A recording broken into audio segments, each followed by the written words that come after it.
Eh bien, on va commencer quasiment à l'heure. Alors, bonjour à vous toutes et tous, bienvenue.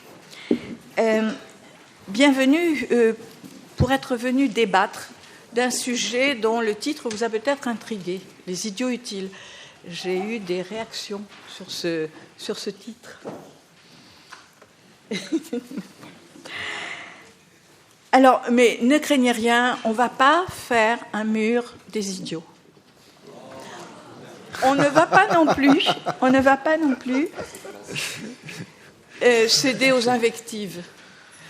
Tous les participants sont bien d'accord. On est là pour analyser, essayer de comprendre un phénomène et puis aussi en mesurer les conséquences. Vous vous souvenez du film de Bergman, L'œuf du serpent ? Oui. Il se passe à Berlin dans les années 20. Les mêmes décors que le chef-d'œuvre de Fassbinder, Berlin Alexanderplatz.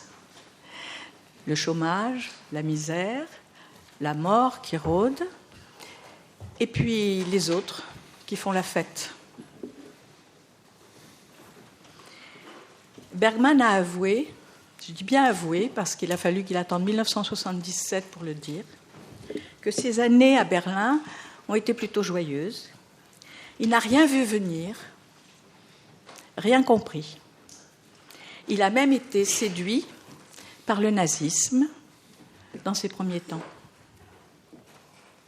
Alors combien d'intellectuels, d'artistes, de militants un peu moins, surtout des intellectuels, des artistes, ont fait leur valise. Fait leur valise, c'était l'expression de Simone de Beauvoir pour définir un intellectuel engagé. Faire sa valise pour aller à Moscou, à Cuba, puis après ce sera à Pékin, Phnom Penh, Téhéran, je pourrais allonger la liste, et ils n'ont rien vu. Ils n'ont rien vu, et justement, c'est l'aveuglement, mais plus encore le déni. Le déni pour une juste cause. La défense des opprimés. Et la cause était juste. Mais voilà, ce qui définit les idiots utiles, c'est ils peuvent être de bonne foi. Et surtout, ne disons pas que ce sont tous des gens machiavéliques, ils peuvent être de bonne foi. Mais ils sont sourds et aveugles. Et nous le sommes tous à un moment, ou nous l'avons tous été à un moment. Simplement, ce qui les définit, c'est qu'ils ne veulent ni voir ni entendre au nom d'une idéologie qui leur donne bonne conscience et qui confère un sens invariant aux choses et aux événements, quels que soient les démentis de la réalité. Alors, le XXe siècle a vu défiler pléthore d'idiots utiles, ignorant les pires massacres. Il paraît que Lénine, on lui attribue notamment d'avoir utilisé l'expression « les idiots utiles » pour se moquer de tous les Occidentaux qui débarquaient à Moscou. On a d'ailleurs traduit l'expression en plusieurs langues. Alors aujourd'hui, en France, les idiots utiles se parlent notamment, pas seulement, mais notamment, de la défense des victimes du racisme anti-musulman. Ils pourfendent notamment les islamophobes. Et alors, on a tous les tenants d'une laïcité ouverte, positive, moderne, etc., qui voient de l'intolérance dans la critique des intégrismes.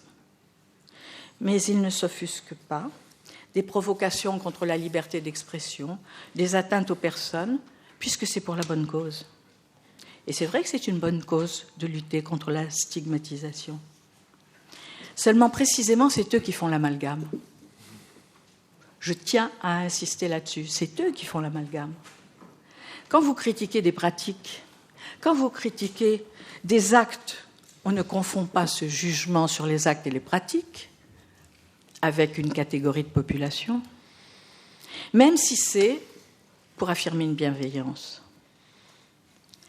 Alors les collabos de l'islamisme, comme les appelle Jacques Julliard aurait aimé être avec nous aujourd'hui, ils sont caparaçonnés dans un politiquement correct inébranlable.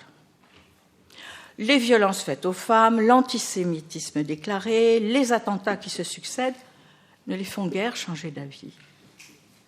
Après des dénonciations de principe, et il faut leur reconnaître qu'ils font des dénonciations de principe, ils apportent toujours le correctif. Ils l'ont bien cherché en offensant les croyants. Et c'est intéressant, lisez d'autres sources, pas seulement en français, on a toujours les mêmes correctifs.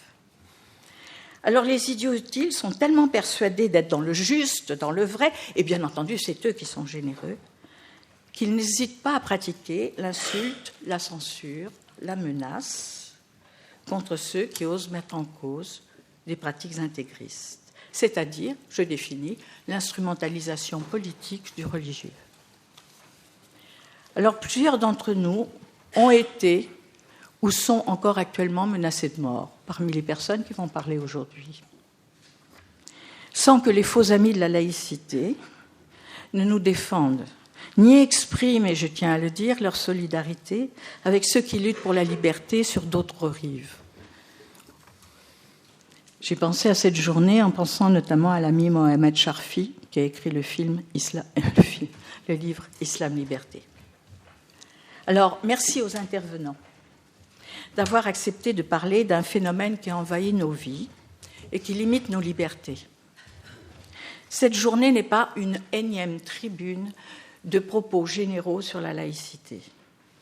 Et nous sommes ici, à l'Assemblée nationale. Cela nous oblige à penser d'abord l'intérêt général et non pas des règlements de compte à l'égard de personnes. Donc on va analyser, essayer de comprendre.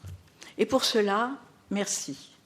Merci au comité Laïcité République, à l'ami Patrick Kessel, avec qui nous avons monté ce colloque. Merci à la LICRA, le président est avec nous, Alain-Jacques Leibovitch. Merci à Marianne, dignement représentée par Massescaron, Joseph Massescaron. Vous aussi, vous avez 2 noms. Parce que la laïcité, c'est avant tout le dialogue. Eh bien, après les débats, évidemment, vous aurez la parole et on va essayer de vraiment maintenir les délais qui nous sont impartis pour que vous ayez le plus la parole. Merci à vous et nous allons donc commencer.